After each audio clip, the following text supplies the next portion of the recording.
존경하는 전남 의원님, 선배 동료 의원 여러분 안녕하십니까? 정의당 주기준 의원입니다. 가장 투명하고 공정해야 하며 가장 권위가 있어야 할 조직입니다. 그러나 더 이상 신뢰할 수 없습니다. 주고받은 수많은 공문과 녹취 파일을 제보받았습니다. 감사 담당관에 확인하니 주고받은 공문은 없고 구두로 업무 처리를 했다고 거짓말을 합니다. 모든 것을 확인시켰더니 나중에야 죄송하다고 말합니다. 어처구니가 없습니다. 주민자치회 부회장을 하던 주민 A씨의 감사 청구 이야기입니다. 중계동 한 주민센터에서 동장이 윗선 누군가로부터 압력을 받습니다. 윗선 누군가의 이야기는 다른 기회에 하겠습니다. 단체 활동을 하고 있는 주민 A씨를 그만두게 하려는 것이었습니다. 주민 A씨는 이러한 움직임에 맞서 다양한 노력을 기울이고 마침내 감사실에 감사 청구를 했습니다. 그러나 민원인, 참고인 조사 등 별 이야기가 없었습니다. 녹취록 2개를 추가 증거 자료로 제출하고 협조하겠다는 내용의 공문을 다시 접수했지만 또 아무런 반응이 없습니다. 이런 방구에 언급도 없습니다. 주민 A씨의 기대와는 달리 결과는 정반대로 끝났습니다. 감사 청구자의 진술을 한 번도 청취하지 않은 그런 감사과를 이 민원인이 신뢰할 수 있겠습니까? 감사 청구에 대한 재조사를 통해 당장 신뢰를 회복하십시오. 오늘 본 의원은 감사 담당관의 이중잣대 모습에 대해서 몇 가지 사례를 들고자 합니다. 노원구 서비스공단의 직원의 인사서류 허위 조작과 직원 밥값 횡령에 대해 장기간의 감사를 진행했습니다. 그 결과 중징계 경고는 역사상 처음 사건이라며 뿌듯했습니다. 최근 10년 동안 어느 누구로부터도 견제와 감시를 받아본 적이 없는 상황에서 노원구청 감사과의 중징계 경고는 마른 하늘의 날벼락이었을 겁니다. 이러한 긍정적 역할에도 불구하고 다음은 전형적인 내 식구 감싸기입니다.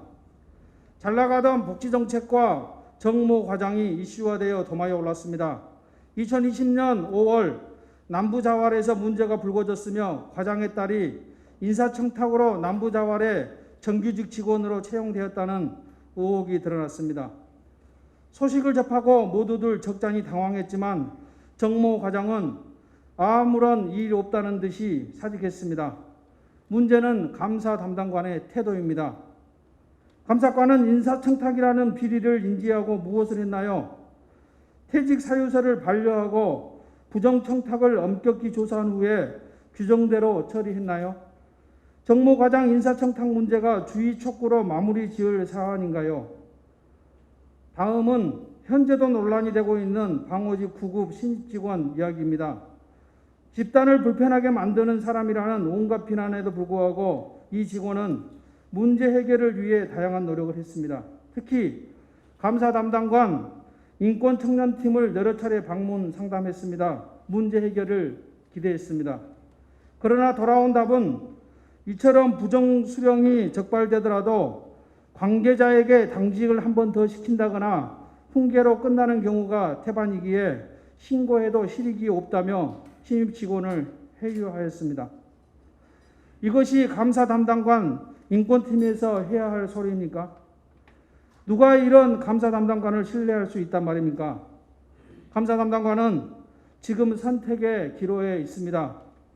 신뢰가 바닥인 상태에서 누군가의 눈치를 보며 그저 그런 하나의 부서로 머무를 것인지 아니면 공정한 잣대로 주민을 위해 올바른 감사 부서로 태어날지 부디 무엇이 발전적이고 공정한 일인지 가슴으로 판단하시길 바랍니다. 하여 본 의원이 감사 청구를 정식으로 하겠습니다.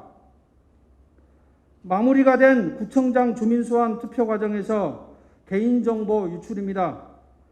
노원구 아파트연합회 회장 A씨가 대표자에게 주민소환을 신청했냐고 물어봐서 어디서 들었냐고 했더니 아는 구청 직원을 통해서 들었다고 합니다. 감사 담당관에서는 누가 유출했는지를 조사하십시오. 자체적으로 조사, 해결책을 모색하지 않을 시에는 반드시 개인정보보호법 위반에 대한 법적인 책임을 묻겠습니다. 고맙습니다.